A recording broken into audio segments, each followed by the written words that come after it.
Hey y'all, I'm David Bancroft. Learn how to make this using nothing but this. Next on Exmark Prime Cuts.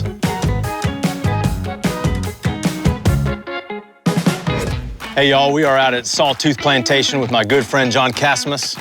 Today we're gonna be doing cowboy-style Brunswick stew. And John, thank you for having us out here. I mean, it's beautiful fall weather, ready for bow season. Nothing better. Let's get going with some Brunswick stew, man.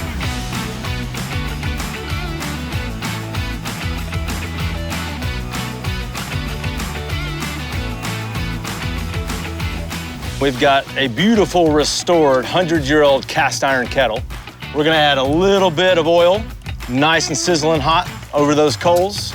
And then John grabbed the peppers and onions. Here we go. Put those onions in. We're gonna saute these down and get them nice and sweet.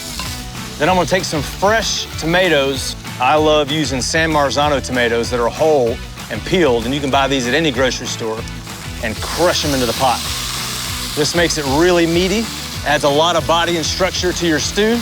Typical Brunswick stew is gonna have possum, squirrel, that's it, Nutra-Rat, raccoon Brunswick stew. All of these are camp stews. So whatever you wanna do is perfect.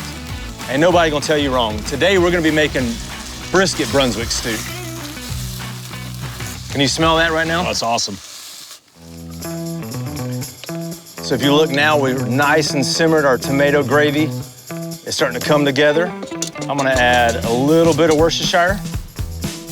I know everybody says don't put vinegar in cast iron pot, but this one has been re-seasoned. All of this fat from the brisket, this is gonna be A-OK in my books, just a little bit of vinegar. Brunswick stews are typically barbecue stew, so you wanna have a little tang to it. We're gonna add a little bit of beef stock, just to thin out that tomato sauce some. We're gonna come in with some fresh put-up butter beans. I like a whole lot of mine, but today I'm gonna go normal. We're gonna add a little bit of cream corn. That cream corn is gonna add a nice natural sweetness to this stew. It's gonna add a little creaminess, little bits of corn. Ooh, that's hot. Right now it tastes like good vegetable soup. There you go. We need to get some brisket in there. That's it. We've got fresh pit-smoked brisket from Bow and Arrow, one of my restaurants. And this brisket goes about 18 hours, low and slow. And the last bit of it, we wrap in a butcher paper, throw it back on the pit just till it melts. So this is all the burnt ends and the trim. We're gonna get it chopped up. You can either chop it, you can shred it with your hands, however you like. But this is gonna add that barbecue smoky element. And you can see all this smoke ring added right here. And we're gonna take that and just kind of shred it in there. And you can see now this stew is taking on this whole new smoky element. And once we get nice and simmered, we want to come back in and season it with our fresh barbecue rub, homemade barbecue sauce, and put the final little touches to it to make it barbecue Brunswick stew. So now we're gonna finish it with our seasoning. I'm gonna add a little bit of that just to give it that final barbecue Brunswick stew flavor. And then John's got a secret weapon. What you got for us? I got some rub.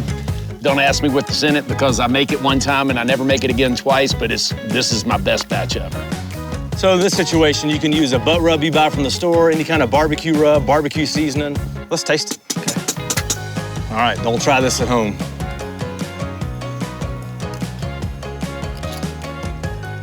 Oh, I think we nailed it. Well, that's good. This cowboy's hungry. So y'all look at our stew here. We've got chunks of brisket, butter beans, onions, cream corn, and everything's coming together in this nice, rich, barbecue-style Brunswick stew. So this is screaming for cornbread right now. And we got that coming too with this, guys.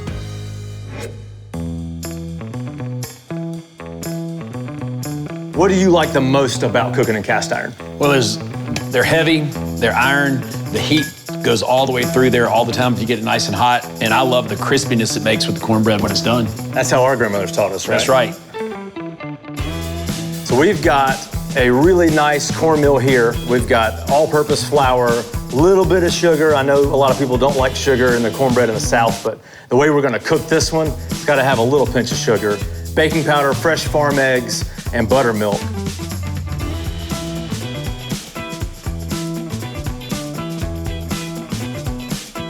And now we'll add the milk in. All right. Now we want to whisk that together just to break up those clumps. And the secret to all good cornbread, in my opinion, Let's go ahead and add some salted butter to that. Yeah. And that's gonna help us get this good crust. And I always think it's best to let this sit for a minute and kind of soak in, and let it soak in that cornmeal and steep just for a little bit before just going right onto a hot cast iron. And while we're letting this sit, we'll go ahead and preheat our skillet now. Let's do it. We want to get our skillet blistering hot. We're going to take a pad and a good healthy portion of salted butter.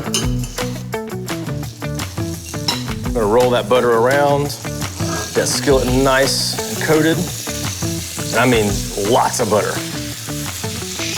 And we're going to drop this batter in like a pancake.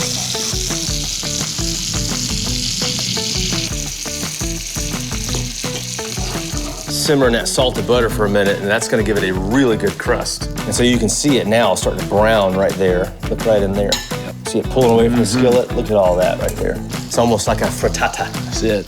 So I said we've been on the stove for what, 2 minutes maybe? Yeah. So we're gonna go in super hot. Got our oven at 400 degrees.